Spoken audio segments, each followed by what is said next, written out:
every reality TV show wants to be as real, as authentic as possible, and so I would say in reality it's more staged than scripted. As much as possible, the conversations people are having are truly authentic. They're not getting scripts or lines or things like that. But scenes are staged, so to speak. And so like The Bachelor, Love is Blind, Love Island, very controlled environments. You don't have your phone, you're kind of off the grid, so to speak. And so within that controlled environment, they're very good at creating situations that are very intense, that create a lot of drama and fun things to watch. We've heard stories about alcohol being involved in this stuff. About alcohol being involved.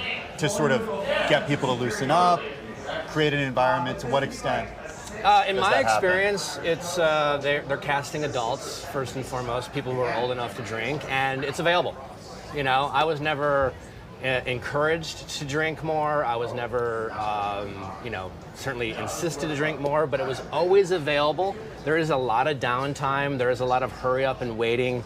Obviously, people who might happen to consume alcohol if they're nervous and things like that, so that can create a lot of situations where people might overconsume. But I think over the years, I got the impression, I've been out of reality TV in terms of being behind the camera, but it sounds like a lot of production companies have made the appropriate changes to limit people's consumption. That being said, it is available, it's there, and if you're someone who overconsumes, that might be, that might happen. Can I ask you though, before we kind of move forward, were you ever prodded into doing something, or did you ever feel like you were edited incorrectly?